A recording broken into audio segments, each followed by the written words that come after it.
Crazy in Love, chapter 19. Duduk manis menantimu.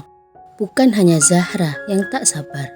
Dua temannya, Mariska serta Hana, tak mau kalah. Begitu bel penanda istirahat terdengar melalui pengeras, cepat-cepat mereka menutup buku. Sesaat setelah kepergian guru dari kelas, Zahra memutar kepala, menoleh ke belakang pada Mariska. Hana pun turut memutar kepala. Mariska menyeringai sembari mengedipkan mata. Sebuah kode yang langsung dimengerti baik oleh Zahra ataupun oleh Hana. Cukup sabar mereka menunggu murid lain keluar hingga tinggal mereka bertiga. Barulah Zahra serta Hana bangkit dari kursi, bergabung di bangku Mariska membentuk lingkaran. "Sebenarnya apa maksud kedipan matamu, Mer?" cercah Hana. Yah, merosot kedua pundak Mariska kala mendapati cercaan barusan. Sungguh dia berpikir Hana mengerti kode yang ia berikan. "Jadi kamu gak ngerti maksudnya?" balas Mariska tidak menjawab. "Sudahlah, aku gak tertarik sama perselisihan gak penting kalian," tegur Zahra. "So, apa yang menarik bagi dirimu?" sambung Hana mencerca. Zahra tidaklah menjawab. Mulutnya tiba-tiba bungkam, tak kuasa menahan malu. Mengerti, Mariska melancarkan aksi bawah bangku. Dicoelnya paha Hana, berharap kali ini itu anak bisa mengerti. "Apa kamu hanya tertarik sama sebuah cat?" celetuk Hana langsung tanggap. Zahra bertambah bungkam, akan tetapi rona di pipi sudah cukup memberikan jawaban. Dengan lugas, Mariska mengajukan pertanyaan. "Terus, gimana caranya bisa mengecek apa ada balasan dari si Kabir itu?" ujarnya dengan nada bertanya. Serempak diam, Hana tak berkomentar. Suasana hening dalam sekejap. Terlihat Mariska tengah memeras otak, sementara Zahra menyerah total. Bentar," celetuk Hana mencondongkan kepala. Nada suara juga berubah rendah, tapi terdengar serius. "Apa?" sambung Mariska mengangkat kedua alis. Hana bertambah mencondongkan kepala, memaksa dua temannya, Zahra serta Mariska, mengikuti jejaknya. "Sebenarnya aku punya kunci loker," ungkap Hana teramat rendah. Ya, walau nada suara teramat rendah, tetap saja pengakuan itu menyentak telinga Zahra, juga Mariska. Serempak kedua bola mata mereka melotot kaget, nyaris tidak percaya. Dari mana kamu punya?" tuntut Mariska dilanda ketegangan. "Bukan waktunya bertanya, sekarang mari kita buka loker. Mer, kamu bertugas jaga, aku bertugas buka loker, dan Zahra lekas ambil ponselnya," kata Hana, lagi-lagi menyentak mereka berdua akan rencana yang diungkapkan. Bagaimana tidak, selama ini Hana memiliki reputasi cukup baik, sebab itu ia terpilih sebagai ketua kelas. Berbeda dengan Mariska, siapa yang tak kenal dia? "Wow, dari mana otak kecil ini kamu dapat?" "Adik Mariska." "Mariska, lekas kerjakan tugasmu," balas Hana menyahut tegas. Alhasil, kendati pertanyaan demi pertanyaan tak dijawab, Mariska tetap melaksanakan pembagian tugas. Berjalan cepat ia ke arah pintu, berdiri di luar kelas dengan memikul beban keselamatan kedua temannya, termasuk dirinya sendiri. "Kalau aku bersiul, itu artinya ada orang," kata Mariska sebelum tubuhnya keluar dari pintu kelas.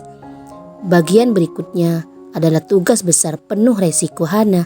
Untunglah di dalam kelas tidak terdapat CCTV. Lekas ia keluarkan kunci dari dalam tas yang tersimpan di loker miliknya. Zahra mengekor hingga mencapai loker penyimpanan ponsel serta benda semacamnya. "Hana, yakin kita bakal buka loker ini?" ujar Zahra teramat tegang. Sahut Hana enggan bersuara. Teguran Zahra masih berlanjut. Sungguh tegang ia dibuatnya, berbanding terbalik dengan Hana yang sama sekali tidak terlihat tegang. "Oh Tuhan, lindungi kami," batin Hana berucap. Hana masih sempat celingak-celinguk. Sungguh dadanya tiba-tiba terasa berpacu dengan rasa takut, tegang yang melanda. "Buruan ambil," perintah Hana menekan intonasi suara. Secepat kilat, Zahra memeriksa deretan ponsel. Kemudian, lekas ia ambil ponsel miliknya. Bersama Hana, mereka berdiri di depan loker memeriksa ponsel. Oh, sungguh usaha yang tak sia-sia. Sebuah balasan diterima. Tersenyumlah keduanya kala membaca pesan tersebut. "Ketemuan di mana ini?" kata Zahra, meminta pendapat. "Di taman aja, rame, juga bisa sambil jajan," sahut Hana memberi usulan. Tanpa berpikir lagi, jemari Zahra cekatan mengetik balasan. Dan setelah dipastikan balasan itu terkirim, walau belumlah dibuka, ponsel dimasukkan kembali. "Tidak lupa bilang pulang sekolah kan?" kata Hana. "Iya sudah, tapi jam pulang sekolah kita kan gak sama," jawab Zahra. "Itu tidak penting, asal pulang sekolah Kabir pasti ngerti," timpal Hana berpendapat. Khawatir keburu murid yang lain datang memergoki, segera setelah ponsel tersimpan di dalam loker kembali, Hana mengunci itu loker. Di luar kelas, lurus dari pintu, Mariska bisa bernafas lega. Berlari ia memasuki ruang kelas, berhambur datang pada Hana serta Zahra. Gimana?" cercanya ingin tahu. "Semua beres, tinggal ke taman kota pulang sekolah nanti," kata Hana menerangkan. Lebarlah senyum Mariska. Tak sabar ia menunggu sore. Terlebih lagi Zahra. Jangan ditanya. "Hana, dari mana kamu dapat kunci cadangan itu?" tanya Mariska lagi. Masih penasaran. Sembari meninggalkan ruang kelas, Hana bercerita. "Itu pas kunci sebelumnya hilang, aku gak sengaja nemuin. Gak sempat mau diserahkan sama wali kelas," ungkap Hana. "Sudah gak usah dikembalikan," timpal Mariska tersenyum jahil. Sore yang ditunggu, sembari berjalan meninggalkan kelas, Kabir sibuk membuka ponsel. 3 temannya yang mengapit turut mengintip layar ponsel tersebut. "Wah, cepat juga ya berkembangnya," sindir Ipul. "Beneran, perasaan kemarin gimana gitu pas Ima ngirim chat," sambung Nanang. Tidak ada tanggapan keluar dari mulut Kabir. Mendapat 2 sindiran. Tetap saja fokusnya hanya pada layar ponsel, mengetik balasan sembari terus berjalan. "Perlu kita temani enggak ketemuan di tamannya?" kata Ima, turut absen menggoda. "Gimana ya?" sahut Kabir membalas godaan tersebut. "Sudahlah, gak usah minta persetujuan. Kita temani dia khawatir kenapa-napa," sambung Ipul, senyum menyeringai dipertontonkan. Beberapa meter di belakang mereka, tak disadari Santi mempercepat langkah kaki melihat geng itu. Niatnya tak lain, ingin bergabung, mencari kesempatan. Obrolan seputar kencan sepulang sekolah terus berlanjut. Mereka bertiga silih berganti menggoda Kabir. Tersengatlah telinga serta hati Santi di belakang. Dadanya terasa dihantam batu besar hingga terasa sesak. "Zahra, siapa cewek itu?" gumamnya di hati. Dalam kebisuan, menahan kecemburuan, juga amarah, Santi betul-betul memasang telinga, mendengarkan tiap obrolan yang terlontar. "Jadi mereka mau ke taman kota," gumamnya lagi. Santi merubah agenda. Pelan-pelan ia membelah diri, tidak mengekor dari belakang. Sapaan seorang teman tidak digubris. Tanpa sepengetahuan mereka, diam-diam Santi juga bertolak menuju taman. Terus ia menjaga jarak, mengikuti mereka yang tidak menyadari. Duduk seorang diri, Santi mengamati 4 orang yang kini duduk santai, menunggu. Nyanyian sindiran silih berganti dilantunkan oleh mereka bertiga, menggoda Kabir. Diawali oleh Ima, tiba-tiba melantunkan tembang cinta.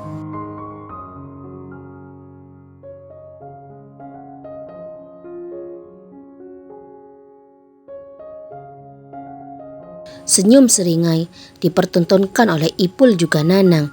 Bak paduan suara Ipul serta Nanang langsung menyambung bait berikutnya.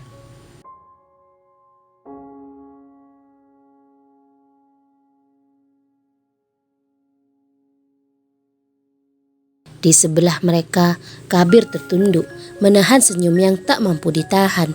juga menyembunyikan rona di wajah. Betapa geli hatinya, seakan nyanyian itu tak ubahnya curahan hati saja. Dan dalam diam, tanpa sadar, hatinya turut bernyanyi. Waktu terus berlalu, mulanya tak terasa, namun seiring waktu berputar, jenuh mulai datang melanda.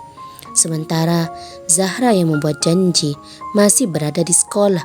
Setidaknya hingga jam 3 sore barulah pembelajaran berakhir. "Kabir, mana ini?" cerca Nanang. "Iya, ini sudah jam 3, sambung Ipul. Kabir tidak menyahut. Walau ketenangan dipertontonkan, bukan berarti hatinya tenang. Sungguh gusar ia menunggu. "Mungkin masih di sekolah," ucapnya dari kepungkaman.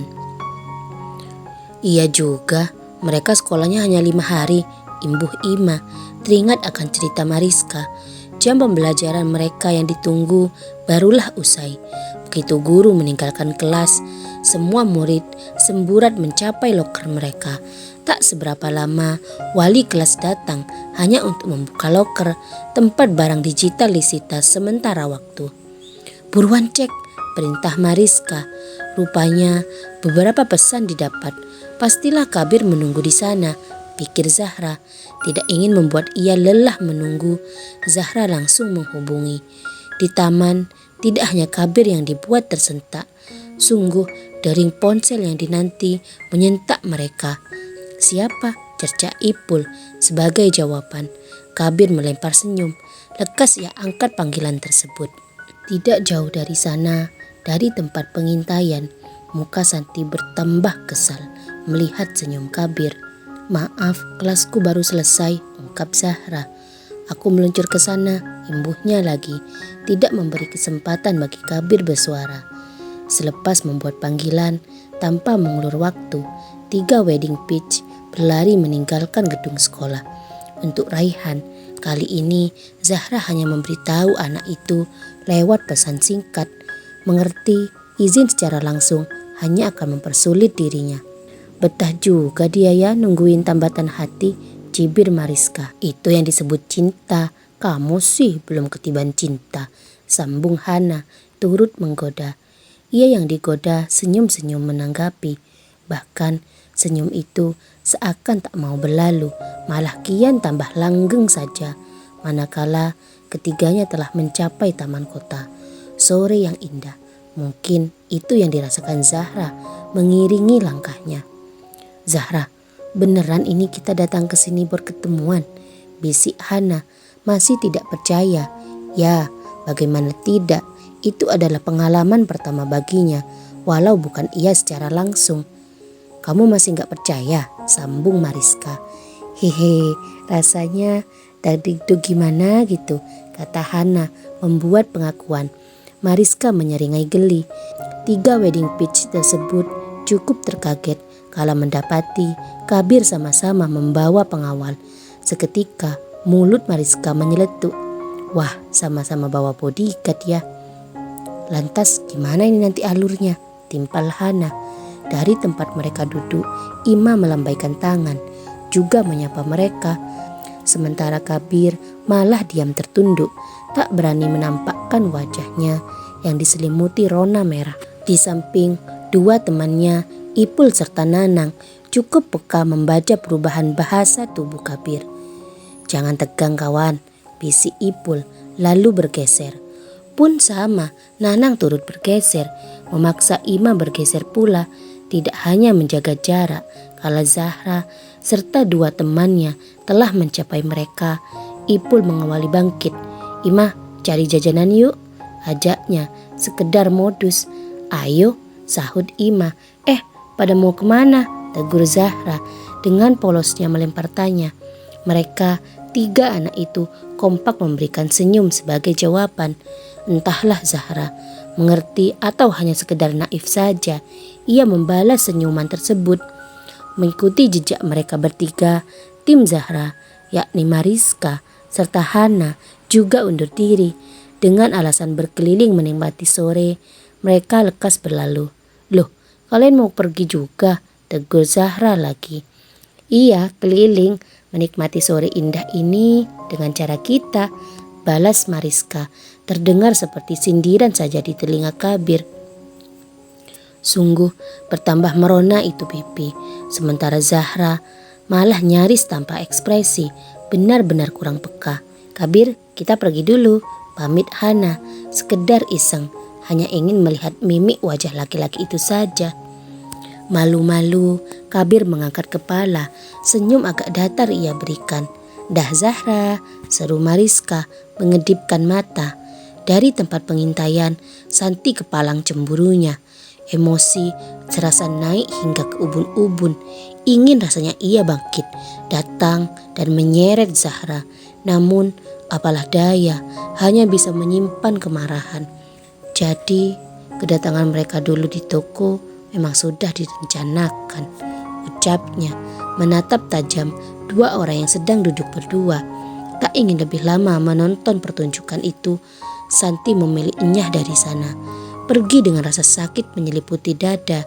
Itu jelas terlihat dari sorot mata serta raut wajah. Kabir, aku yang lebih dulu menyukai.